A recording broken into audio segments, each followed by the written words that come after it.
Welcome once again to NPTEL, the National Program on Technology Enhanced Learning, a joint venture by the Indian Institutes of Technology and the Indian Institute of Science. As you are aware, these lectures are being recorded under the broad title of Cultural Studies. We are today in the last lecture of our second module, which has been devoted to key concepts in the field of cultural theory. And you will recall that we looked at a few key concepts like subjectivity, identity, ideology, power, representation, discourse and gender. On some occasions, we also devoted more than one lecture to a few topics, for instance, ideology, representation, and today we are in the second lecture devoted to the key concept gender.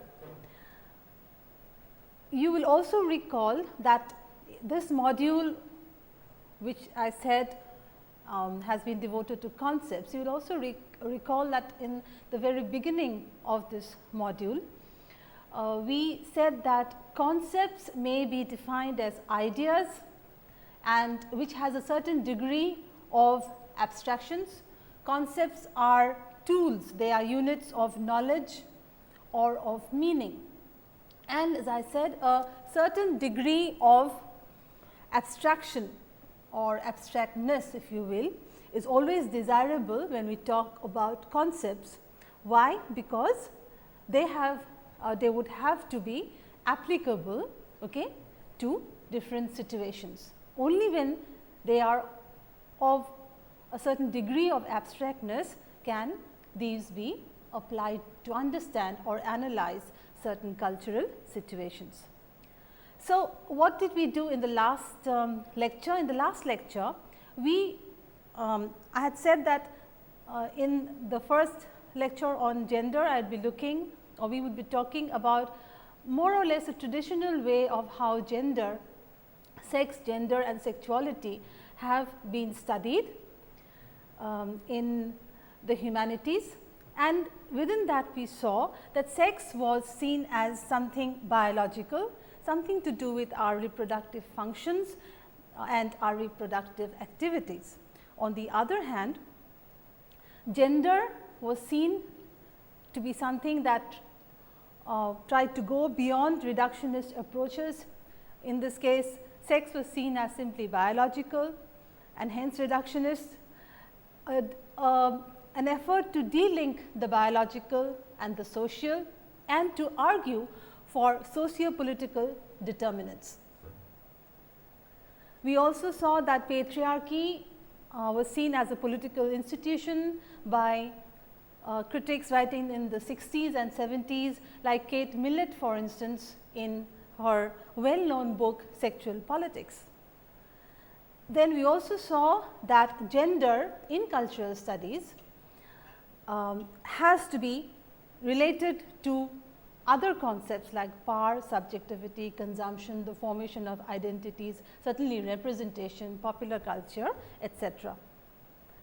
Then we talked about masculinities, because usually it is seen that whenever we talk about gender, there is a tendency to talk about women, to talk about feminism. Okay? But we said that we would look at masculinities for a change, and we saw that some of the points that have been made by critics, for instance, R.W. Connell in Masculinities and Globalization talks about gender on a large scale, on a global scale, which is masculinities that are determined by the state, by international relations, international trade and global markets, etc., which forms a discourse of masculinity, which sees masculinity as based or as determined, or so to speak, whose foundation is that of reason, distance, independence and control, which in turn seem to give rise to certain tendencies like lack of emotional communication, sometimes veering towards self-destruction through addiction, violence, etc. So, let me quickly refer to the key source text, some of the key source texts that we will be using in the current lecture on gender, and these are Critical and Cultural Theory by Danny Cavallaro. This lecture is on certain developments in the field of gender, okay, and which we today call post-feminist, and informed by a post-structuralist approach. There are several critics here that several writers, several theorists we could bring to bear upon our discussion, but owing to certain limitations, that this is only we are going to talk about this only through one lecture. I have brought in Judith Butler, who is today reputed to be one of the best proponents, or she is an exemplar of this kind of theorizing about gender. So, at least two of her books, Gender Trouble and Bodies That Matter, and a few insights given by Sarah Sally and Angela McRobbie. So, I would also of course refer to quickly to Michel Foucault's Discipline and Punish. Well, as we will be now looking at gender through a post-enlightenment, if you look at the slide here, post-enlightenment approach. The Enlightenment, which happened in Europe following the growth of science and the growth of technology, gave us, as we know, and when we did our lectures on some of the theoretical schools like structuralism, etc., Marxism, gave us what the critics of Enlightenment thought called grand narratives. Okay? Grand narratives like Marxism, grand narratives like science or religion, which gave us which saw or gave us knowledge based among other things on certain binaries. Okay? Now, post-enlightenment thinking, which is essentially which essentially boils down to post-structuralism, to postmodernism, seeks to sort of see through these boundaries. Okay? Post-enlightenment thinking, particularly beginning with Nietzsche and then followed by by Michel Foucault, Derrida, etc., breaks these binaries. For instance, the sex slash gender binary, which is the, you could say, the bedrock of traditional feminism, talking about women, women's rights, and differentiating between sex and gender, is here problematized by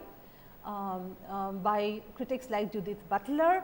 And the rise of queer studies, if you look at this slide here, the rise of queer studies, which looks at the history of cultural representation of marginalized groups which do not follow any normative sexuality, which do not follow any normative way of life.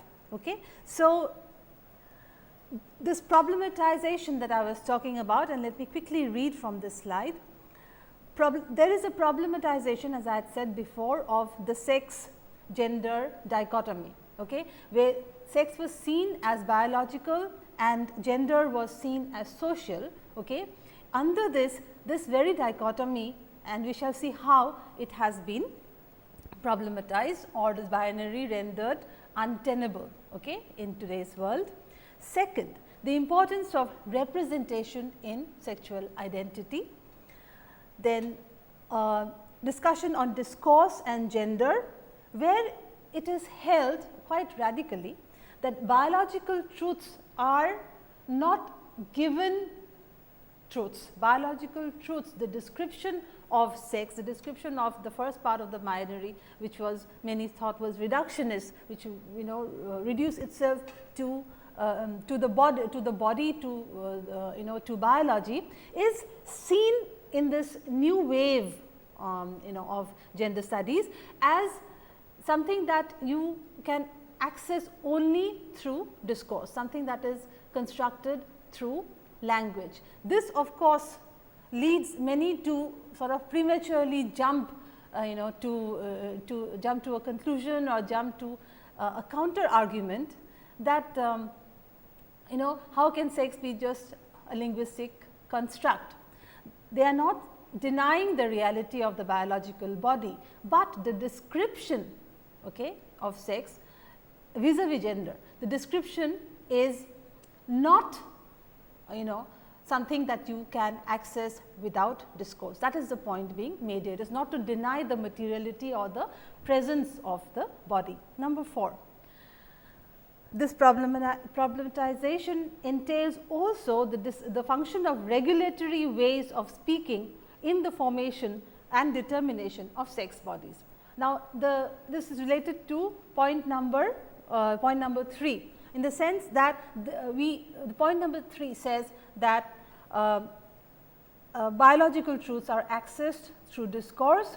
Number 4 says that even this discursive accessing of biological truths are done in regulatory ways. The way you can talk about these biological truths are also monitored and determined. So, the talking about sexed bodies, whether male, whether female, or of any kind of sex body, is also controlled by discourse. So, these are some of the ways in which theorists like Butler, in their very famous works like Gender Trouble, have brought to our notice. This is what Butler says. According to Butler, gender is not our only identity. This is extremely important. We are known so often, it is also often the socio-cultural practice, also sometimes the linguistic practice of first identifying somebody only in terms of whether they are male or female, only in terms of their behaviors as masculine or feminine, or as maybe what they call as being the behavior of tomboys or tomgirls, if you will. So, she says that gender is certainly not our only identity. We are partakers of different kinds of domains, and we both, as she says, we both belong to and not belong to particular discourses. So, that no discourse has we have to understand that no discourse actually has actually has full control over us. So, this very undecidedness or even undecidability of who we are, of our identities, you will recognize as a definite post-structuralist move, where even sex and gender are problematized, and where we say that we do not belong to we are not partakers of their discourses all the time. There are many different aspects to us, in which gender is not such an important variable. Second, a very important statement, she says here, gender is always a failure. Note this, gender is always a failure, an accumulated fact of social relations that have become naturalized. Look at this word, naturalized over time. How is gender a failure? Gender is a failure because we, as this is related to the first point, we are over and above the discourses of gender.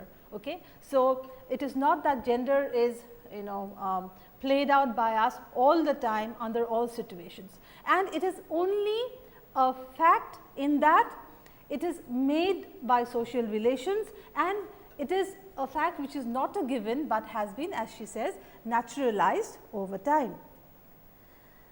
Then in the next slide, she also calls gender not simply a failure, not something that is forcibly, so to speak, naturalized. She also refers to what is called the illusion of gender, and I am reading from Butler.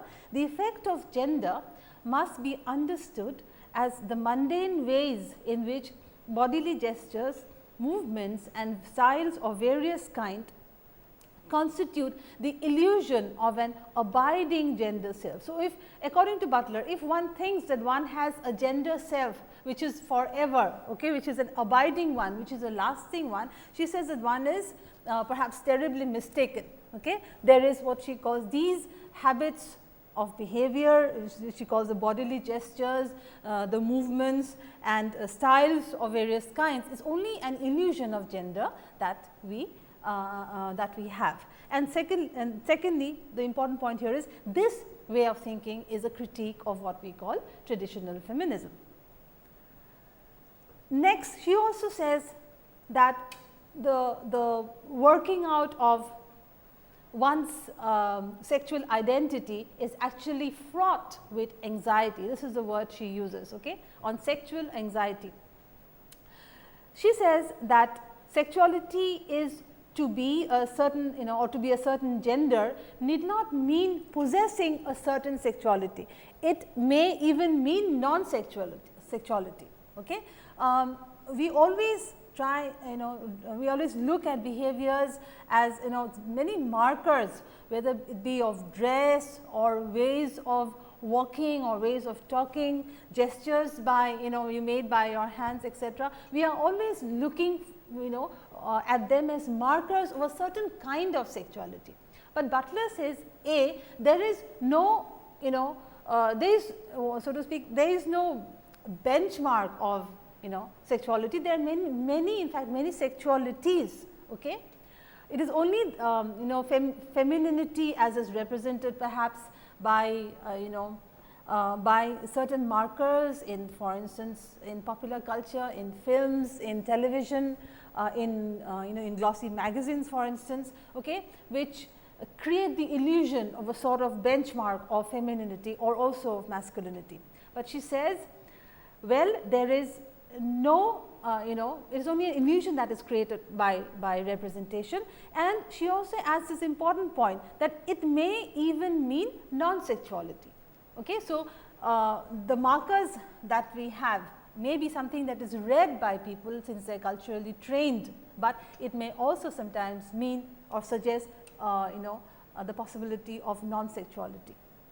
Next, she says that the anxiety about gender as identity and practice is created by regulatory practices. Now, but because we live in a culture, because we live in certain discourses, because we live in so many, in a in surroundings or in an environment where there are so many cultural objects, so many things that sort of, remember Althusser says beckoning or interpellating, calling us to our, hey, this is the way you should look like, or this is the ultimate femininity thing to do if you want to be feminine. Okay. So, she says that there is always an anxiety in people, okay, to sort of not just simply to live up to those benchmarks or normative markers, but also how to grapple, how far to to actually spend one's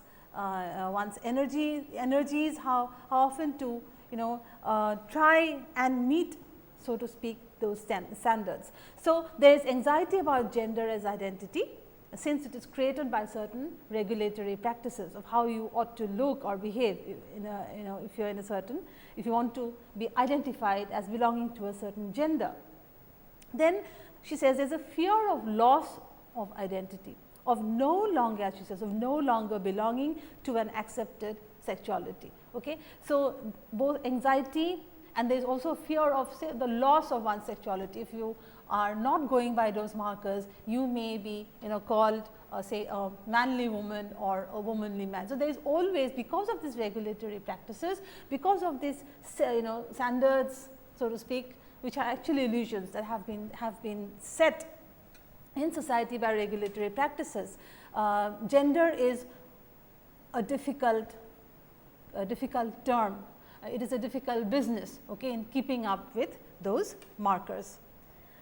Then she, we learn that there are multiple modes of femininity and masculinity. There is no one way of being feminine or masculine.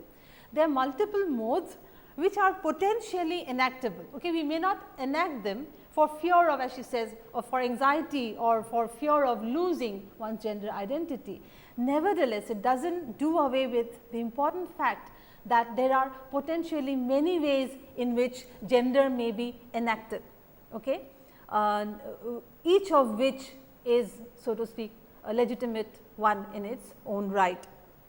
Therefore, sex and gender are malleable, sex and gender are changeable, sex and gender are both sex and gender are fluid. Okay? So, you see here the shift from talking about gender as fluid and sex as a given, as fixed, to both as being malleable, changeable, fluid and not a given. Okay? This is a very important shift in the post-feminist and queer movement. Cavallaro comments on Butler's work in this way, and I am reading straight from his straight from his book Critical and Cultural Theory. Cavallaro's opinion is this: Butler argues that gender is performative. This is perhaps one of the most important words in post-feminism, particularly as propounded by Judith Butler, which she says that gender is not a given, all right, but we also have to understand it much further by looking at gender as performative. This, I think, if you have to zoom in on one word, which is one of her most important contributions in this field, that this word is that of performativity. Judith Butler, Cavallaro here, Judith Butler argues that gender is performative. This implies that a person's gendered identity is produced through performance and role playing. Okay? This is not, so we would say that this is non-ontological, right? It is performance, and as it says next here, the word repetition. Okay? Performance being repeated several times that instantiates that behavior as masculine or feminine. So, Cavallaro again, repetition plays a vital part in this process, for it is by performing certain acts repeatedly that the individual acquires an apparently coherent identity. Look at the word here, apparent. Okay?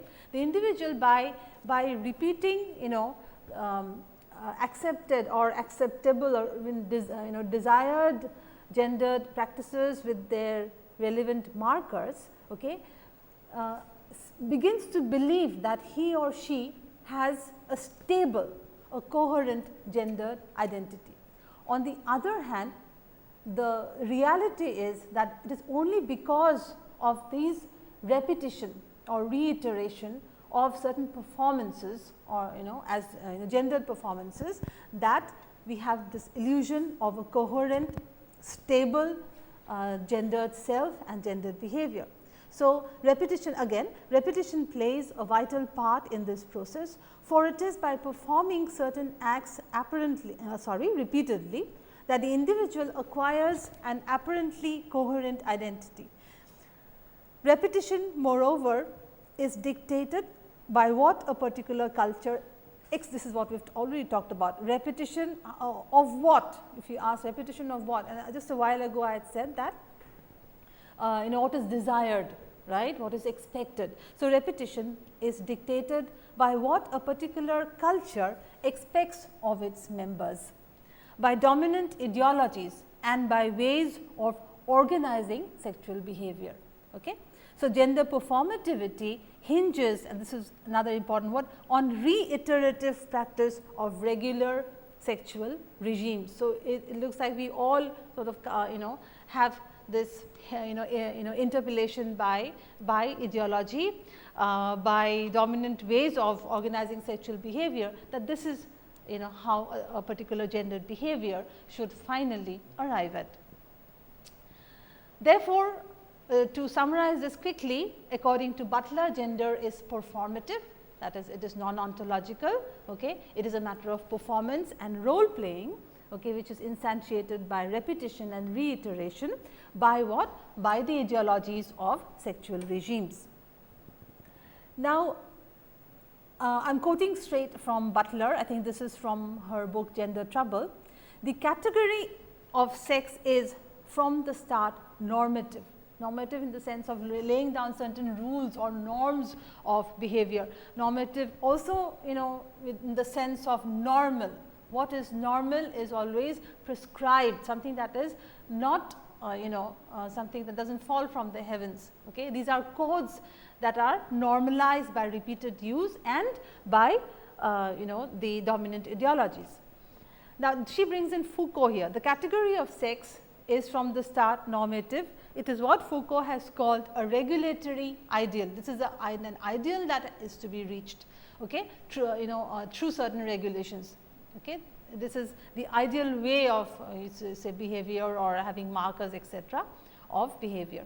In this sense then, sex not only functions as a norm, but is part of a regulatory practice that produces the bodies it governs. Now, this is very important. Okay. This is how the body is produced. Okay. Sex not only functions as a norm, but is part of a practice that produces the bodies. This is where the post-structuralist element in looking at sex also as socially constructed comes in.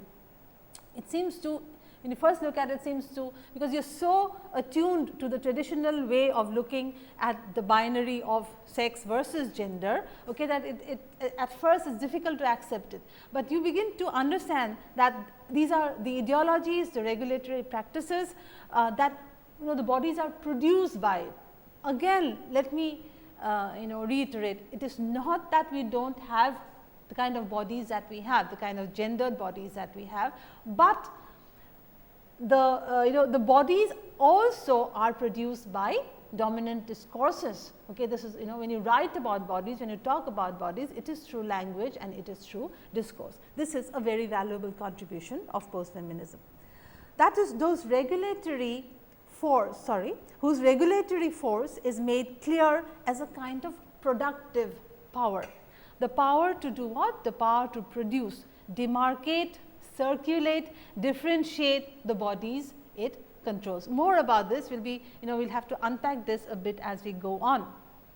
Thus, sex is a regulatory ideal whose materialization is compelled through certain highly regulated practices. Okay? In other words, sex therefore is an ideal construct, a construct of the discourses of regulatory practices that tell you that there is a there is, as Foucault says, a regulatory ideal to be achieved. So, again in Bodies That Matter, okay, Butler writes, now this is I am quoting from Bodies That Matter. I began writing this book by trying to consider the materiality of the body, only to find that the thought of materiality invariably moved me into other domains. Okay. So, bodies that matter. Now, matter, of course, you can understand that there is a play on matter, matter as bodies that are important, as bodies that matter, something that matters, and also materiality. Okay. So, there is a play in on the word term matter here. So, she says that while trying to explore the body and its materiality, okay, the body as a material form, she says that while exploring it, I found that this led me to many other domains, so much so that, let us look at the next sentence that she says here, I tried to discipline myself to stay on the subject, but I found that I could not fix bodies as simple objects of thought. So, there is a realization obviously here that one could not speak even of the materiality of the body without running into problems, okay, without there is no simple way of talking about bodies even as material entities. Bodies therefore move beyond these boundaries of biology. This is the first point. Okay. That is why there is a need to question those very boundaries that bound, so to speak, bound one discourse off from another.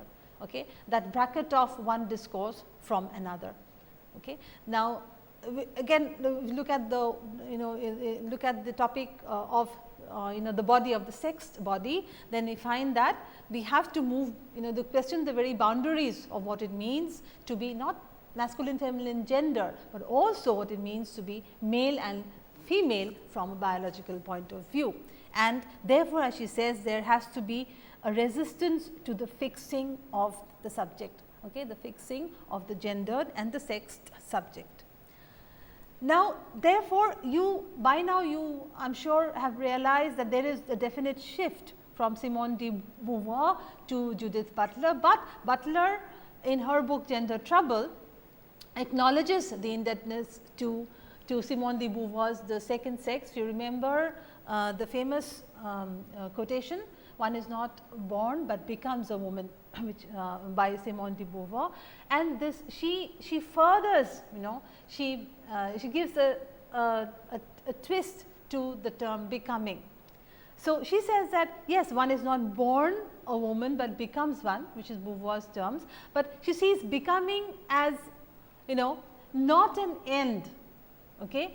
She sees in a typical post-structuralist way, she says the process of becoming a woman. So, in this case even man, okay, as one that is endless, or you could even say in Derridian terms, one that is endlessly deferred. So, you never reach the full meaning of being a man or a woman, you never reach the full potential of being, so to speak, masculine or feminine. Why? Because the construction of masculinity and femininity, or even of male and female, are never givens, and they change from time to time, from epoch to epoch. Okay? And that is why she says a mode of becoming male or female, or masculine or feminine, that has no end. To be a woman is a mode of becoming that does not ever end. It is applicable to all gendered orientations, not just man and woman. We talk about sexual ambiguity here, when one does not want to arrive at a proper identification of oneself as either masculine or feminine. Ambiguity is very important here, and the ambiguous categories are also masculine, marginalized categories. And importantly, she says that this could lead to any number of directions. Okay? This becoming, she says, which is never an end or never reaches an end, which is an endless process, may lead to many directions. It is not just that one is going towards one ideal. The regulatory ideal is given to us, as Foucault says, by discourses, by regulatory practices, but in reality, as Butler says, okay, as this whole process of becoming may lead to different directions of sexual and gender practices altogether. This really is, as we have written here, this is the central thesis of her book Gender Trouble. Then I am reading this in relation to Beauvoir as given by Butler. If there is something right in Beauvoir's claim that one is not born, but rather becomes a woman, it follows that woman itself is a term in process. Okay? Woman is a term in process, a becoming, a constructing that cannot rightfully be said to originate or to end. As an ongoing discursive practice, it is open to intervention and resignification. This is most important. You see how she uses Beauvoir's words and how she moves beyond it, okay, in her insistence on the fact that we can, it is a process that has no end, and secondly, that it is subject to to resignification, it is subject to intervention by people themselves, okay, in fashioning their own gendered practices. Therefore, to look at it as a diagram, our gendered subjectivities are always in process, and one does not know in real terms, one does not know where it leads us to. Therefore, sex which we saw, okay, which we saw in our last lecture through traditional gender studies as something that is biological and reductionist, is through this turn, okay, what we can easily call the queer turn, the queering of gender studies. The queer turn in gender studies goes beyond biology and means regulatory ideals. Sex is normative. It is not just a reproductive power, it is also a productive power. Why? Because through discourse, through repetition, through reiteration, okay, sex is a productive power in discourse. It only through gives us an illusion, as we said, of stability, okay, of sexual stability, of biological stability only through discourse, and hence apart from being a reproductive power, it is also a productive power. Okay. Sex is also through regulatory practices made an ideal construct. Sex is stylization, okay, in the sense of both trying to keep up to a gendered ideal and just a while ago as we saw, both in trying to re-signify and to intervene in the the process of acceptance. Sex is a process, and sex is ultimately also a forcible reiteration. Okay. So, you see how this kind of thinking, this turn that gender studies has taken in cultural studies and in theory, you see how very different it is from the older binary way of looking as sex and gender as two different things, which say where sex has nothing to do with society. Okay. Next we come to an important word, a very interesting word, from girling. But Butler says that there is, in becoming a girl, there is a process of girling, and let us read from her. She says, consider the medical interpellation, again this medical hailing out, which shifts an infant from an it to a she or a he. The moment the baby is born, okay, there is obviously the first thing that one of the first things at least that would be hail the baby as a male or female and declare to the parents that whether it's a male or female or a boy or a girl. So, she says there is a process of girling. Okay, it shifts an infant from an it to a he or a she or a he, and in that naming the girl is girled. Okay. Look at the parallel here with Simone de Beauvoir's one is not born a woman, but becomes one. Okay. In that naming, the girl is girled, brought into the domain of language. Okay. This is a very clear working out of what she means by interpellation, by gender interpellation, by what she means by something which is considered reductionist as sex being part of discourse. So, naming the girl is girled, brought into the domain of language and kinship through the interpellation of gender. But that girling of the girl, she says, does not end there, does not end only in the hospital or in the birthing environment. On the contrary, that founding interpellation is reiterated by various authorities and throughout the various intervals of time to reinforce or contest this naturalized effect. The naming is at once the setting of a boundary and also the repeated inculcation of a norm. So, this whole process that she says of girling is it sets the boundary of girl, of girlhood, of girl behavior, girlish behavior, and also it is a repeated inculcation and instantiation of a norm. A scholar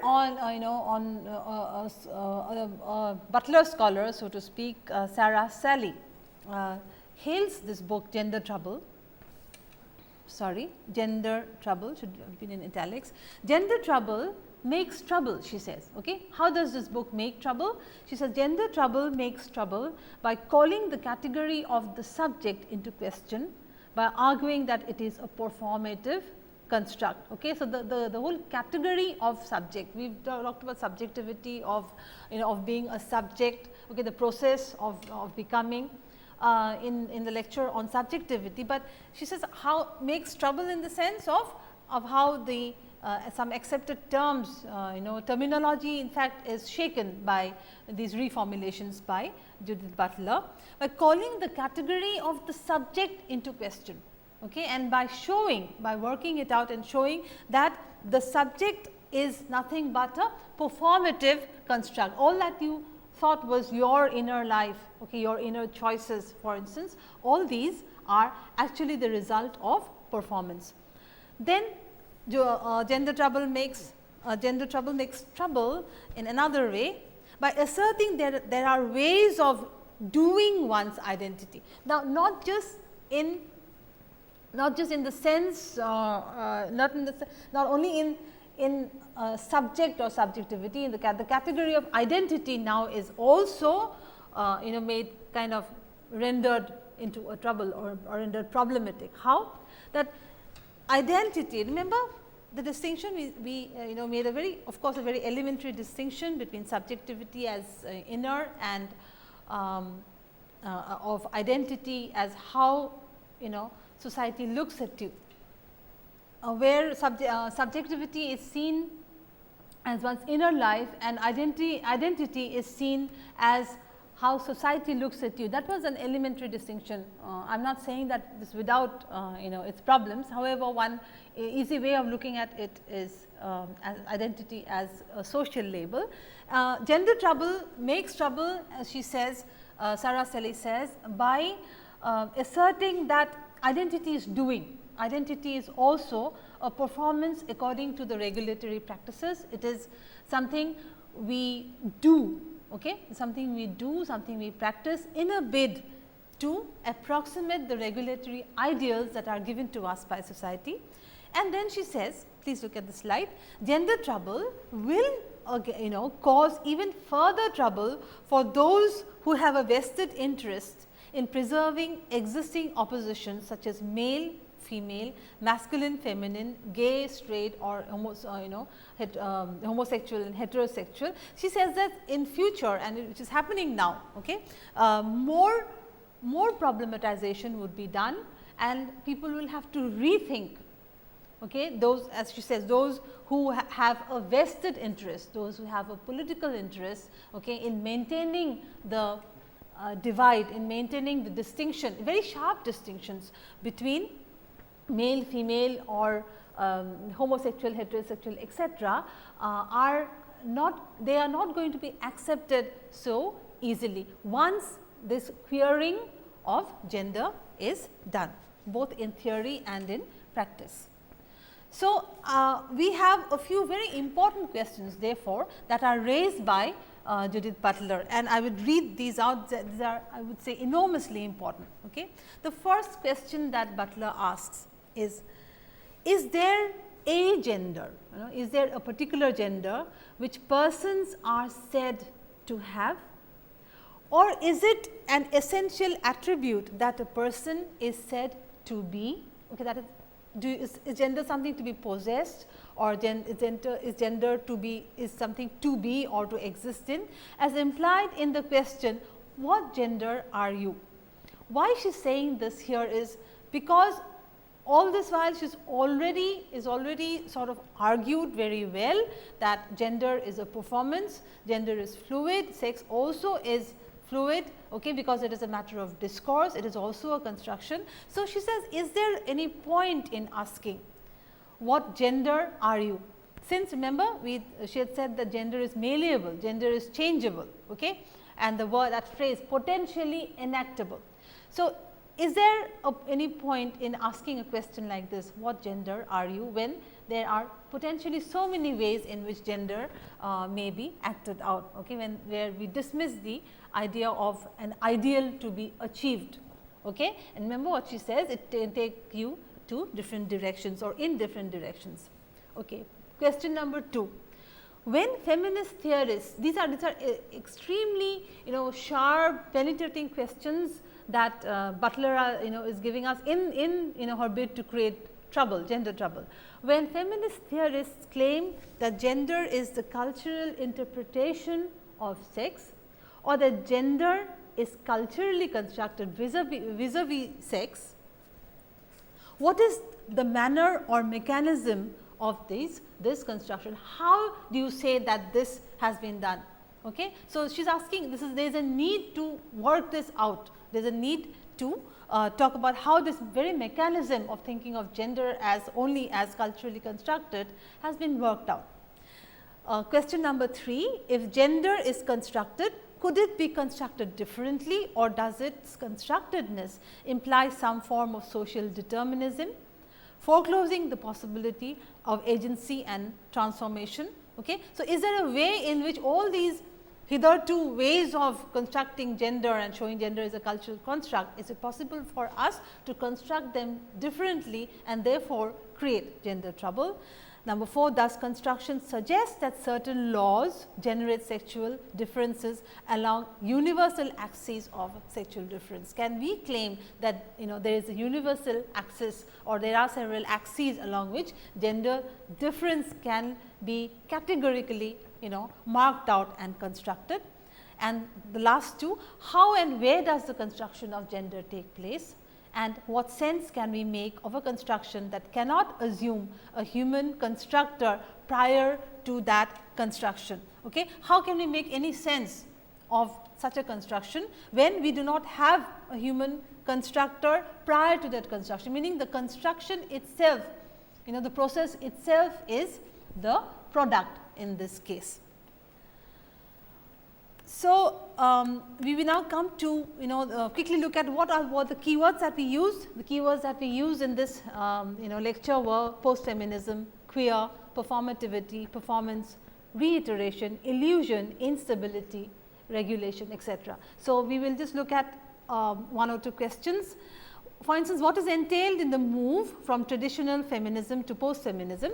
There is a problematization here in the sex-gender dichotomy, and it focuses on the importance of representation in sexual identity and biological truths. The biological truths are accessed through discourse, and they are not givens, and there are the regulatory ways of speaking in the formation of sex bodies. Second, how do theorists like Judith Butler consider the body as problematic? The body is problematic because there is a need to move beyond boundaries, and we have to question the boundaries of materiality, immateriality, language, and abstract things like language and tangible things. These are the binaries in a very post-structuralist way that we have to deconstruct. Okay, and there has to be a resistance to the fixing of the body and the labeling of bodies. Finally, summarize the formulation of reformulation of gender as a category as argued by Butler. In post-feminism, we find that gender is relative and contextual. It is, to summarize this lecture also in a way, it is a shifting phenomenon, non-substantive, the relative point of convergence among culturally and historically specific sets of relations. There is the totality is an illusion which is permanently deferred, it's an endless process where one never arrives at a certain gender, and we also see it as open coalition, okay, an open assemblage. Okay. So, there is you could say a fashioning, right, a fashioning of refashioning, self-fashioning of gender that you can do or one can do without without trying to achieve or without trying to reach a certain ideal of gender, which is nothing but an ideal that has been set up by what Butler and the rest call regulatory practices. Okay, after Foucault, regulatory practices that are determined by power in society. Thank you, and in the next lecture we shall be beginning the next module, the third module, wherein we also have about 9 to 10 lectures, okay, on sites, okay, SITES, on sites where culture happens, right. So, see you next time, and thank you.